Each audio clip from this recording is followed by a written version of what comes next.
Hi, this is Star Story Recapped here. Today, I'm going to explain about action sci-fi movie called The Maze Runner. Watch out and take care. Thomas wakes up in an ascending elevator. With him are supply boxes marked WCKD. While the elevator reaches the top, a door above him opens and he's surrounded through a Lord of the Flies type gaggle of young boys. Thomas runs away, but comes to a halt when he finds he's in a small glade bordered by massive walls. There's no place to hit baby. Thomas is informed about the issue by Albie, the group's commander, and his consigliere Newt. The elevator, or box, arrives to the surface once a month with supplies and a new youngster. They all call themselves Gladers and reside in the glade. They can't remember anything, but their names come back to them after a few days. Each of the boys is assigned a separate task. Some people are builders, while others are runners. Every day, a door in the massive wall opens and shuts. Runners make their way through the maze, looking for a way out. If you spend the night stuck in the maze, the grievers will find you and kill you. Every night, the maze is different. Albie was the first of the glade's newcomers. Nobody knows why they've arrived. There will be a celebration for Thomas that night. Gally, who is wrestling one of the other boys, asks Thomas if he wants to join in. They end up sparring, and Thomas remembers his name after hitting his head on the ground. Albie takes Thomas on a tour of the city to show him other sights. When the boys come, they carve their names into the wall. When someone passes away, their name is removed from the list.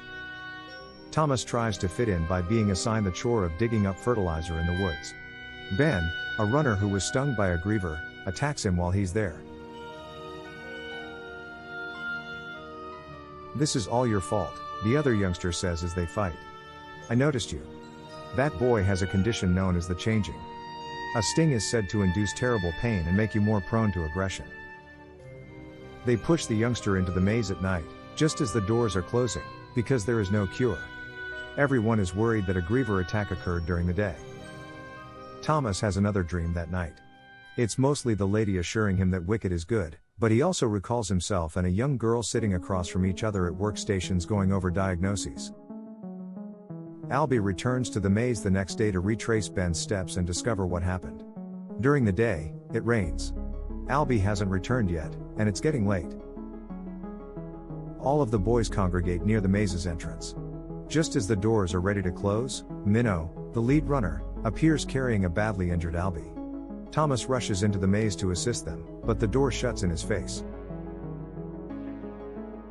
Albie's body is placed by vines, and Minnow and Thomas try to keep it safe from the grievers. While inside the maze, Albie got stung. When one of the grievers comes, he pursues Thomas. The grievers have the appearance of enormous bedbugs with robot legs and scorpion tails.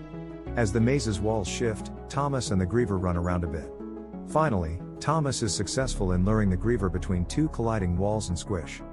Griever who has died. Gally joins a Gladers meeting the next day. The majority of people are ecstatic that Thomas killed a griever. However, there is another faction, led by Gally, who believes that the rules in existence are in place to keep everyone safe. Things have altered since Thomas arrived, such as grievers attacking during the day. And, while we're on the subject of things changing, the elevator arrives. The boys dash outside to see what the elevator has delivered. There are no supplies inside, only a girl. Before passing out, she glances up and says, "Thomas." A letter in her palm reads, "She's the last one ever."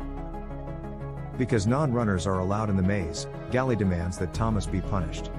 He is irritated by the fact that the girl recognized Thomas. He's worried that the elevator hasn't returned to its original position since the girl was taken. Thomas, according to Newt, may be locked up without food for the night and become a runner the next day. Gally is enraged by his indulgence. A group of the guys return to the maze, further aggravating Gally, to examine the griever's carcass.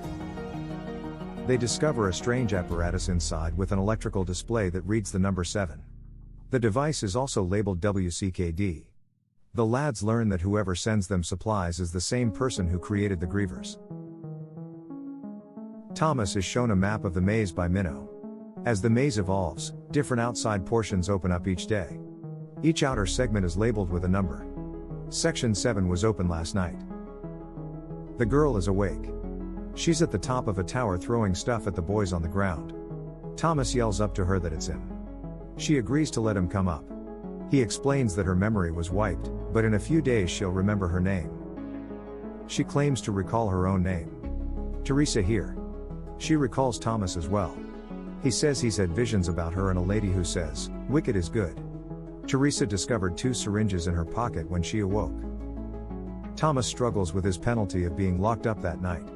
Chuck pays him a visit and brings him lunch. He also requests that Thomas present his parents with a small carved statue that Chuck created. Even though he has no recollection of his parents, he is certain that they remember and love him. Thomas returns the statue to Chuck, telling him that he will be able to give it to his parents himself. The next morning, Thomas and Minnow, armed with the device they received from the griever, enter the maze. The device eventually starts clicking and leads them to a new part that Minnow has never seen before. Minnow is especially concerned because the maze's outside sections appear to be completely exposed. They arrive at WCKD loading dock, a large area that leads to a dead end, but the device changes color from red to green, revealing a new path. That route leads to what shows to be a sewer tunnel. The same liquid that the grievers leave behind coats the tunnel's edges. They return to the glade as a result. Thomas chooses to use one of the syringes on Albie, who is still changing. He improves as a result of it. When he comes to, he tells Thomas, "You were their favorite." But we don't find out what he's talking about because outside doors all across the maze begin to open, releasing swarms of grievers. A massive griever onslaught wipes off a large number of the lads and destroys a large portion of their community. Albie has joined the ranks of the dead. After being captured by one of the grievers, Chuck is rescued. They cut its tail off in the end. After the attack, Thomas understands that the griever's venom stings the victim's memory. So he stings himself with the chopped off tail. He recalls a little more now. The maze is a test, not a jail. All of the other boys are in incubation tubes, he notices. Many of them are in a state of terror. Along with Teresa, he sees himself as a scientist.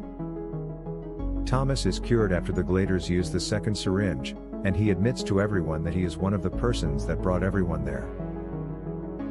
Gally is angry, and as an offering, he and his friends bind Thomas and Teresa to stakes outside the maze's entrance. However, because half of the group is still with Thomas, they set them free. The gladers are now split. Thomas tells Gally that he'd rather die attempting to get out of the glade than die there. Thomas leads a group of people through the maze. They return to the loading dock area where they were previously ambushed by grievers. They pass through a sewer-like tunnel that leads to a closed door. Teresa needs a numerical code in order to proceed. They understand the code must be the regular opening sequence for the maze. Everyone exits through a door after she types it in. All the grievers behind them are crushed by the walls. The youngsters wander down some corridors until they get to a door marked exit. That isn't a joke on my part. It's a standard old exit door that may be found in any building. They make it through and are now inside Thomas' lab from his dreams and recollections. All of the scientists have passed away. The video begins to play. She was a member of the World Catastrophe Kill Zone Department, WCKD, a controversial organization that believed that by testing the children, they could monitor their minds and find a solution. Guerrilla fighters burst in behind her and begin killing other scientists as she speaks. She congratulates them on passing the first test and reminds them that Wicked is a great show. Paige shoots herself in the head before signing off. A door swings open, heading to the outside. Gally appears just as everyone is about to leave. He wields a weapon. They all belong in the glade, he claims. He prepares to shoot Thomas, but Chuck takes the bullet. With a knife, Gally is stabbed in the chest. Chuck dies after handing the now bleeding statue to Thomas. A gang that shows the gorillas in the video rushes in and transports the children to waiting helicopters. They appear to be in the desert at first, but we pull back to discover that they are outside of what was once a metropolis. Buildings have been demolished, and everything has been engulfed in sand. No one questions why the choppers didn't just land within the glade and rescue the kids there instead of flying above the maze and the glade. Paige, who is still alive and wiping fake blood from her brow, claims that the youngsters have succumbed to the bait. She had underestimated the number of children who would survive. The maze was a big hit.